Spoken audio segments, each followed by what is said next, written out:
Hi, everyone. My name is Manali Kamdar, University of Colorado Cancer Center. I had the pleasure on behalf of my co-authors to present the interim results from the randomized phase 3 Transform study, study that compared Lisocabtagene Maraleucel, which is a CD19-directed CAR T-cell therapy, versus the current standard of care, which is salvage chemotherapy followed by autologous stem cell transplantation in patients with high-risk relapsed or refractory large B-cell lymphoma.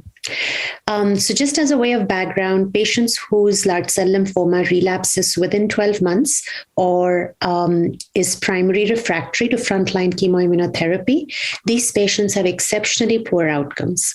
And for decades, salvage immunochemotherapy followed by high-dose chemotherapy and stem cell transplantation has been the standard of care. Unfortunately, though, only about a quarter of transplant-intended patients are able to achieve durable remission. So with that in mind, the phase 3 Transform study was designed, which was a head-to-head comparison of liso-cel versus standard of care. Patients between the age groups of 18 and 75 with this high-risk relapse refractory large cell lymphoma, as well as other subtypes such as follicular grade 3B, as well as other transform lymphomas were included. Patients underwent screening, leukapheresis, followed by a 1:1 randomization to either getting liso-cel or salvage chemotherapy, which was 3 cycles, followed by high-dose chemotherapy and transplant. Patients on the liso-cel arm were able to get 1 cycle of salvage chemotherapy as bridging while they awaited cell manufacturing. The primary endpoint of this study was event-free survival, and the key secondary endpoints for complete response rate, progression-free survival, overall survival, as well as patient-reported outcomes. And at this point, in the form of pre-specified interim analysis at a median follow-up of 6.2 months, liso-cel demonstrated superior efficacy compared with standard of care. It met its primary endpoint, which was event-free survival, with liso-cel arm having a median EFS of 10.1 months, standard of care having a median EFS of 2.3 months. That translated into a hazard ratio of 0.349, which amounted to 65% risk reduction in favor of the liso-cel arm. Key secondary endpoints of complete response rate, progression-free survival were also statistically significant and higher on the liso-cel arm as compared to standard of care.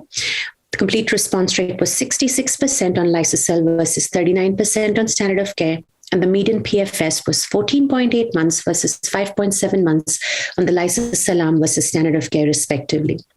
Extremely interestingly, and also very impressive to note that despite this being an interim analysis and despite the fact that it allowed for crossover, at a median follow-up of 6.2 months, the overall survival looks like maybe trending towards liso-cel. The Kaplan-Meier curves have clearly split, so we do await long-term data with the primary analysis results to see if this difference will continue and translate into a statistically significant benefit. In terms of safety profile, liso-cel showed very manageable safety with extremely low rates of severe CRS and neurological events. Overall, it is important to note that there was no grade 4 or grade 5 cytokine release syndrome or neurological events that were reported on this study. In fact, with regards to grade 3 CRS, only 1 patient had grade 3 CRS and only 4% of patients had grade 3 neurological events. So overall, in conclusion, compared with the standard of care, liso-cel demonstrated a highly statistically significant and clinically meaningful improvement in the following primary as well as key secondary endpoints, which was reduced risk of EFS events by 65%, achieved a 27% higher complete response rate, and reduced risk of PFS events by 59%. There was no grade 4 or grade 5 cytokine release or neurological events that were reported. So based on this result, on the Transform study, liso-cel did show superiority over the current standard of care, which is salvage chemo followed by an autologous stem cell transplant in this high-risk relapsed refractory LBCL patients, and thus it does represent a potential new second-line treatment option for patients with relapsed refractory large B-cell lymphoma.